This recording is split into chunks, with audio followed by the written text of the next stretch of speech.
Hello കുട്ടീസ്, പ്രിയപ്പെട്ട എല്ലാവർക്കും സുഖല്ലേ? നാട്ടിൽ ഭയങ്കര പനിയാന്നൊക്കെ പറഞ്ഞു കേൾക്കുന്നുണ്ട്. അപ്പൊ നമുക്ക് വളരെ കുറച്ച് സാധനങ്ങൾ ചേർത്തിട്ട് ഒരു ചിക്കൻ മില്ലറ്റ് സൂപ്പ് ഉണ്ടാക്കിയാലോ?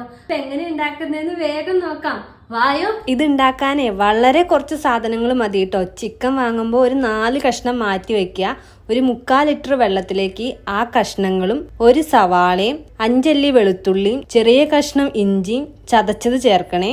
കൂടാൻ പാകത്തിന് ഉപ്പും 1 ടീസ്പൂൺ കുരുമുളക് പൊടിയും കൂടി ചേർത്തിട്ട് ഒരു 10 മിനിറ്റ് നന്നായി തിളപ്പിക്കാൻ വിടാം. വെളുത്തുള്ളി ഇഞ്ചിയും ചതച്ച് തന്നെ ചേർക്കണേ, അപ്പോഴാണ് നന്നായി അതിന്റെ ഫ്ലേവർ അതിലേക്ക് ഇറങ്ങുള്ളൂ. ഈ സൂപ്പിനൊരു പ്രത്യേകതയുണ്ട്, നമ്മൾ മില്ലറ്റ് വെച്ചാണ് ഇത് ചെയ്യുന്നത്. ഇവിടെ ഞാൻ ഉപയോഗിക്കുന്നത് മണിച്ചോളം എന്നൊക്കെ പറയുന്ന മില്ലറ്റ് ഇല്ലേ, അതിന്റെ പൗഡറാണ് കേട്ടോ. മില്ലറ്റിന്റെ ഗുണങ്ങൾ എന്താണെന്ന് ഞാൻ പറയുന്നില്ല, നിങ്ങൾക്ക് എല്ലാവർക്കും അറിയാലോ.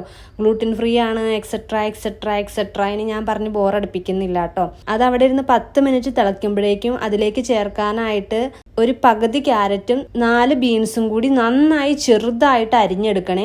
എൻ്റെ കയ്യിൽ ഞാൻ തന്നെ ഫ്രോസൺ ചെയ്ത് വെച്ചിട്ടുള്ള ഗ്രീൻ പീസ് ഉള്ളതുകൊണ്ട് അതാണ് കേട്ടോ ചേർക്കുന്നത്. ഇവിടെ വിൻ്ററിൽ നിറയെ ഗ്രീൻ പീസ് കിട്ടും, അപ്പം ഞാനത് എക്സ്ട്രാ മേടിച്ച് ഫ്രോസൺ ചെയ്ത് അങ്ങ് വെച്ചേക്കും. അപ്പം നമുക്ക് ആവശ്യത്തിന് സൂപ്പ് ഉണ്ടാക്കുമ്പോഴും നൂഡിൽസിലും ഒക്കെ ചേർക്കാമല്ലോ. 10 മിനിറ്റ് തിളച്ച് കഴിയുമ്പോഴേക്കും ചിക്കനൊക്കെ നന്നായി വെന്തിട്ടുണ്ടാവും. ആ വെള്ളത്തിൽ നിന്ന് നമ്മൾ ചിക്കനും സവാളയുടെ പ്യൂരിയെല്ലാം നന്നായി അരിച്ച് മാറ്റണേ. ചിക്കൻ എന്നിട്ട് കളയരുത്. സവാള നമ്മളിനി യൂസ് ചെയ്യുന്നില്ല, സവാളയും ഇഞ്ചിയൊക്കെ പെറുക്കി മാറ്റാം. ചിക്കനെ നന്നായിട്ട് ചെറുതായിട്ട് ഷ്രെഡ് ചെയ്തെടുത്തിട്ട് ആ വെള്ളത്തിലേക്ക് തന്നെ ആഡ് ചെയ്യണേ. സവാളയും ചിക്കനെല്ലാം മാറ്റി കഴിഞ്ഞിട്ട് അതിലേക്ക് നമ്മൾ അരിഞ്ഞു വെച്ചിട്ടുള്ള ക്യാരറ്റും ബീൻസ് അല്ലെങ്കിൽ ഗ്രീൻ പീസ് എന്താന്ന് വെച്ചാൽ ചേർത്തിട്ട് തിളച്ച് വരുമ്പോഴേക്കും ആ ഷ്രെഡ് ചെയ്ത് വെച്ചിട്ടുള്ള ചിക്കനും കൂടി ചേർത്ത് തിളപ്പിക്കുക കേട്ടോ. തിളയ്ക്കുന്ന സൂപ്പിൽ നിന്ന് തന്നെ 2-3 ടീസ്പൂൺ വെള്ളം എടുത്തിട്ട് 2 ടീസ്പൂൺ മില്ലറ്റിൻ്റെ പൗഡറാണ് കേട്ടോ ഞാൻ എടുത്തിട്ടുള്ളത്. നന്നായി കട്ടയില്ലാതെ ഉടച്ചെടുക്കുന്നുണ്ട്. വെള്ളം വേണമെങ്കിൽ വീണ്ടും സൂപ്പിൽ നിന്ന് തന്നെ എക്സ്ട്രാ എടുത്താൽ മതി, വേറെ പുറത്തുനിന്ന് വെള്ളം എടുക്കണ്ട കേട്ടോ.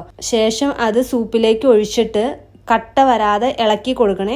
ഇതിന് ശേഷം ഒരു 5 മിനിറ്റ് ലോ ഫ്ലെയിമിൽ അതിരുന്നങ്ങ് തിളക്കട്ടെ. അവസാനമായിട്ട് ഒരു മുട്ട പൊട്ടിച്ചിട്ട് ഇതിൽ കാണുന്ന പോലെ ഒരു സ്ട്രെയിനറിന്റെ തവി ഉണ്ടല്ലോ, അത് ഉപയോഗിച്ചിട്ട് മുട്ട പൊട്ടിച്ച് ഒഴിച്ചു കൊടുത്താൽ നമ്മൾ റെസ്റ്റോറൻറ്റിലൊക്കെ കാണില്ലേ സൂപ്പ് മേടിക്കുമ്പോൾ മുട്ട മേലെ കിടക്കുന്നത്, അതുപോലെ കിട്ടും കേട്ടോ.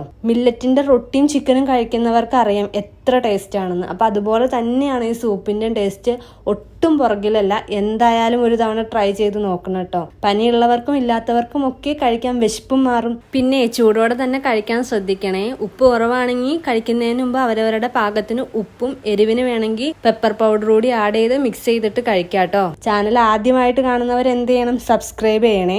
വീഡിയോ ഇഷ്ടപ്പെട്ടാൽ ലൈക്ക് ചെയ്യണം, കമന്റ് ചെയ്യണം, ഷെയർ ചെയ്യണം. എന്തെങ്കിലും വീഡിയോയ്ക്ക് പോരായ്മകൾ ഉണ്ടെങ്കിൽ കമന്റ് ചെയ്ത് പറയണേ. അപ്പൊ അടുത്തൊരു പുതിയ വീഡിയോയുമായി വീണ്ടും കാണാം. ബൈ.